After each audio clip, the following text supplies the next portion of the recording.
Baiklah, Bismillahirrahmanirrahim. Aku awali dengan sebuah salam yang menyatukan kita dalam ikatan persaudaraan. Assalamualaikum warahmatullahi wabarakatuh. Selamat siang dan salam sejahtera untuk kita semua. Salam Om Swastiastu, Namo Buddhaya, Salam Kebajikan. Yang terhormat Bapak Andi Sudrajat selaku dosen dari mata kuliah Dokumentasi Keperawatan. Di sini saya akan memaparkan atau menjelaskan mengenai rangkuman dari materi dokumentasi keperawatan. Tapi sebelum itu, saya mempunyai quotes buat teman-teman semuanya, yang dimana hanya ada dua strategi besar yang ada di dalam hidup kita. Yang pertama, kita tidak akan mendapatkannya. Yang kedua, orang lain yang akan mendapatkannya. Pada kesempatan kali ini, bersama saya Muhammad Fadil Zikri, kita akan mencoba untuk mendapatkannya melalui materi dokumentasi keperawatan ini. Oke, baiklah. Sebelum lanjut, mungkin kita bakal flashback ke belakang sedikit, yang dimana dimulai dari apa sih dari dokumentasi keperawatan itu sendiri.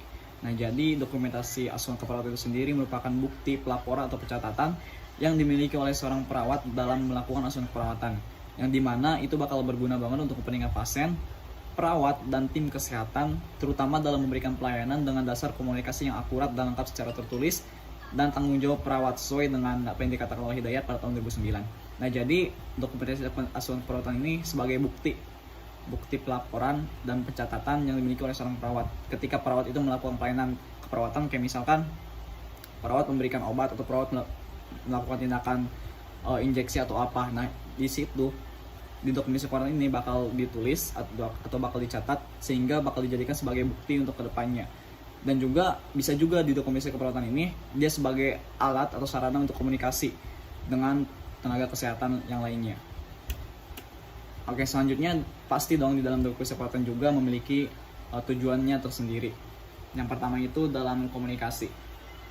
Nah, di komunikasi ini dalam dokumentasi keperawatan dia bakal berguna banget ketika terjadi pertukaran shift antar perawat. Kayak misalkan perawat A yang bertugas di shift pagi, dia bertukar shift ke perawat B yang bertugas di shift siang. Nah, jadi perawat A ini nggak perlu menjelasin lagi tuh ke perawat B situasi pasien tersebut gitu. Jadi sudah ada di dokumentasi keperawatan, kayak misalkan kondisi pasiennya kayak gimana, udah diberi apa aja, pelayanannya kayak gimana aja, nanti tinggal perawat B yang shift siang itu yang akan meneruskan. Jadi memudahkan antar tenaga kesehatan dalam berkomunikasi gitu. Selanjutnya dalam bidang pendidikan. Nah, dokumentasi keperawatan itu sendiri bakal berguna banget di bidang pendidikan. Kenapa? Karena nantinya ketika teman-teman mau melakukan suatu penelitian ataupun suatu pembelajaran, dokumentasi keperawatan ini dijadikan sebagai bahan acuan atau referensi atau rujukan untuk nantinya para pelajar, para mahasiswa ataupun tenaga pendidikan untuk melakukan penelitian. Jadi bakal berguna banget sebagai bahan referensi atau bahan rujukan.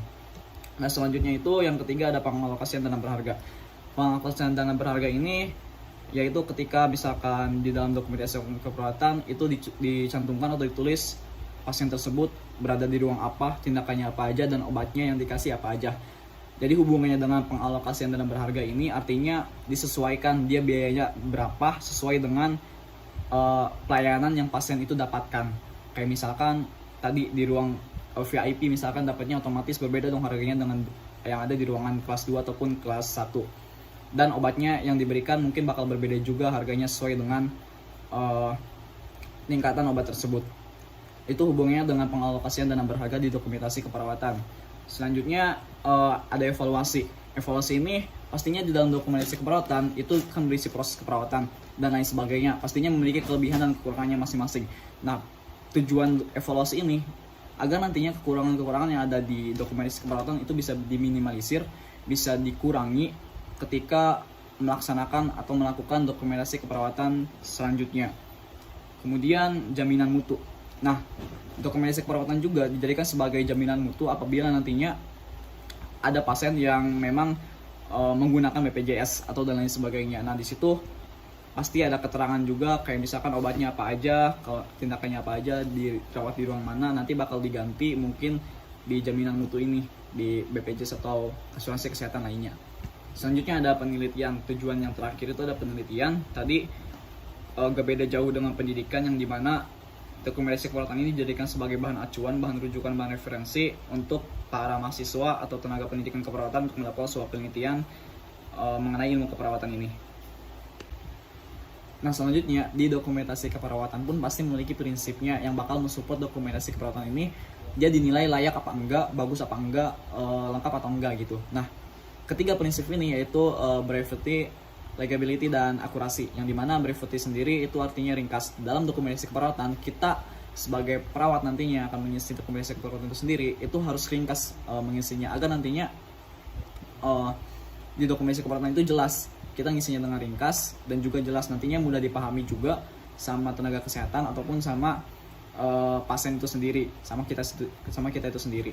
Selanjutnya itu ada legibility atau mudah dibaca dan mudah dipahami. Nah, ini penting banget ya di prinsip legibility ini, karena ketika nantinya kita mencatat itu kan pasti tulisannya beda-beda ya kalau secara manual. Nah, itu tuh penting banget ketika kita mencatat harus mudah dibaca dan mudah dipahami juga, baik itu oleh kita, oleh tenaga kesehatan yang lain, ataupun oleh pasien gitu, agar nantinya nggak terjadi kesalahpahaman antar tenaga kesehatan ataupun kesalahpahaman dengan pasien itu sendiri. Nah, prinsip yang ketiga itu ada akurasi, yang dimana harus sesuai dengan data yang ada dan juga harus benar. Jadi ketika kita mendokumentasikan sesuatu, dalam tanda kutip di sini itu mendokumentasikan keperawatan, tindakan keperawatan dan lain sebagainya, itu kita harus sesuai dengan data yang ada, kita harus jelas juga, kita harus benar juga, jangan ada kata manipulatif gitu. Karena tadi sesuai dengan definisinya, ini kan sebagai bukti ya, pelaporan atau pencatatan yang dimana bakal berpengaruh banget ke bagian-bagian yang tadi kayak pendidikan, penelitian, kemudian hukum juga nanti berpengaruh gitu. Jadi intinya ketiga prinsip ini, brevity, legibility, dan akurasi harus benar-benar diterapkan ketika kita mendokumentasikan keperawatan. Oke, selanjutnya kenapa sih kita harus mendokumentasikan segala yang kita lakukan atau tindakan itu di dokumentasi keperawatan gitu kan? Pasti ada manfaatnya dong. Nah, manfaatnya itu yang pertama dalam bidang hukum, yang dimana tadi sebagai dokumentasi keperawatan dari segi definisinya aja udah dikatakan bahwa sebagai bentuk bukti pelaporan atau pencatatan. Nah, mungkin ketika terjadi kesalahpahaman, ketika terjadi problem atau sesuatu yang memang berhadapan dengan hukum, dokumentasi keperawatan ini bisa dijadikan sebagai bahan bukti gitu untuk berhadapan dengan hukum itu sendiri. Nah, yang kedua itu sebagai jaminan mutu pelayanan. Nah, ketika kita mendokumentasikan sesuatu dan dokumentasi yang kita lakukan, yang kita catat itu baik gitu kan, sesuai dengan prinsip tadi, kemudian dokumentasi juga bagus, lengkap, mudah dipahami, mendapatkan nilai atau judgement yang baik oleh pasien ataupun tenaga kesehatan, maka dari situ secara tidak langsung bakal meningkatkan jaminan mutu pelayanan. Kayak misalkan bakal dicap juga pelayanannya itu baik apa enggaknya gitu. Oke, selanjutnya di bidang komunikasi ini bakal bermanfaat banget. Tadi yang udah aku spill di yang pertama, bahwasanya ketika terjadi pertukaran sip, contoh kecilnya itu bakal bermanfaat banget nantinya untuk menghemat waktu juga gitu. Jadi kita sebagai perawat nggak perlu lagi nih menjelaskan kondisi pasien kayak gimana aja, dan tindakan yang kita lakukan ke pasien itu udah apa aja. Jadi bakal sudah tercantum di dokumentasi keperawatan ini. Oke, selanjutnya mungkin di bidang keuangan ya, tadi udah di spill juga ya di tujuannya itu, yang dimana di bidang keuangan ini menyesuaikan dengan catatan pasien itu, misalkan dirawat di ruang mana aja, obatnya yang diberikan apa aja, tindakannya apa aja, nanti bakal disesuaikan sama biaya yang harus mereka keluarkan gitu. Jadi udah ada di dokumentasi keperawatan ini biaya-biayanya, dan mungkin untuk mengurangi manipulatif biaya juga gitu. Oke, manfaat selanjutnya itu dalam bidang pendidikan. Tadi sudah dijelaskan juga bahwasanya dokumentasi keperawatan ini sebagai bahan acuan atau referensi atau rujukan untuk nantinya para pelajar atau mahasiswa atau tenaga pendidik untuk melakukan penelitian gitu.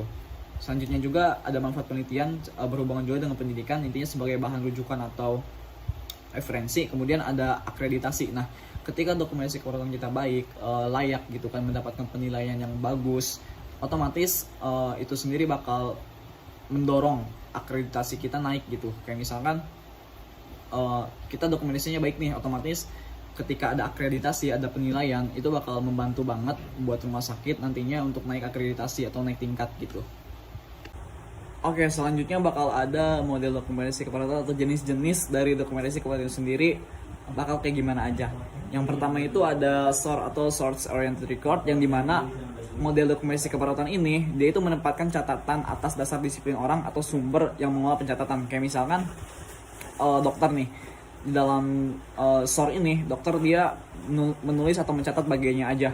Kalau misalkan contoh lain, perawat dia menulis kayak tindakan keperawatannya aja, atau misalkan tenaga kesehatan lain kayak farmasi mungkin dia bakal menulis yang berhubungan dengan obat-obatan gitu. Jadi sesuai dengan sumbernya gitu, baik itu dokter, perawat, farmasi ataupun tenaga kesehatan yang lainnya. Yang kedua ada Charting by Expression atau CBA, yang dimana Charting by Expression ini sistem dokumentasi yang mencatat secara naratif dari hasil atau penemuan yang menyimpang dari keadaan normal atau standar. Jadi di CBI ini dia menceritakan tuh secara naratif, dia kayak cerita gitu apabila ada penemuan yang menyimpang atau di luar dari keadaan normal atau standar. Nah, keuntungannya itu dalam CBI ini dia mengurangi penggunaan waktu untuk mencatat, sehingga banyak waktu yang digunakan untuk asuhan langsung pada klien. Jadi ketika teman-teman mungkin ingin banyak waktu buat asuhan langsung kepada klien, ini teman-teman bisa menggunakan model dokumentasi keperawatan yang CBI ini, Charting by Equation ini. Oke, selanjutnya bakal ada model dokumentasi keperawatan yaitu PAE, yang dimana artinya Problem Intervention and Evaluation. PAE ini dia bersistem pencatatan yang menggunakan pendekatan proses keperawatannya itu pada dokumentasi dengan menekankan pada proses keperawatan dan diagnosa keperawatan. Jadi di PAE ini dia lebih ditekankan pada proses keperawatannya dan juga pada diagnosa keperawatannya. Jadi pada bagian proses keperawatan dan diagnosa keperawatan itu lebih ditekankan dan spesialkan lah gitu dalam model dokumentasi keperawatan PAE ini. Kemudian selanjutnya ada model dokumentasi keperawatan Progress Notes, yang dimana Progress Notes itu sendiri berisi perkembangan dari tiap-tiap masalah yang telah dilakukan tindakan. Nah, jadi ada perkembangan tuh, kayak misalkan kita udah melakukan tindakan ini, apakah tindakan tersebut yang telah kita lakukan ada masalah apa enggak. Kemudian kalau misalkan ada masalah ya kita catat gitu dari tiap masalah itu. Kemudian disusun juga oleh semua anggota yang terlibat, baik itu dokter, perawat, ataupun tenaga kesehatan lainnya, dengan menambahkan catatan perkembangan pada lembar yang sama. Kayak misalkan ada perkembangan nih dari kondisi pasien tersebut. Kalau misalkan ada, otomatis harus dicatat baik itu oleh dokter, perawat, ataupun tenaga kesehatan lainnya yang telah melakukan tindakan atau pemeriksaan di lembar yang sama juga. Nah, di progress note itu sendiri dia dibagi menjadi 3 jenis. Yang pertama ada catatan perawat, kemudian yang kedua ada lembar alur atau faucet, yang ketiga ada discharge notes atau catatan pemulangan atau rujukan. Oke, selanjutnya ada model dokumentasi dari fokus. Nah, model dokumentasi dari fokus ini adalah suatu proses orientasi dan klien fokus, yang dimana hal ini digunakan proses keperawatan untuk mengorganisir dokumentasi asuhan keperawatan. Nah, di fokus ini ketika kita menuliskan catatan perkembangannya itu ada format yang namanya DAR atau Data, Action, dan Respon dengan 3 kolom. Jadi ada data nih mengenai nama pasiennya siapa aja, terus lahirnya kapan, kemudian pekerjaannya apa aja, pokoknya data mengenai pasien tersebut. Kemudian ada aksi atau tindakan yang telah kita lakukan sebagai perawat, kayak misalkan ada tindakan kita telah melakukan injeksi atau kita telah melakukan injeksi intravena misalkan pada pukul berapa, kemudian obatnya kita masukkan apa aja, dosisnya berapa, dan lain sebagainya. Kemudian yang ketiga di kolom sebelahnya itu ada respon atau kayak feedback dari pasien tersebut.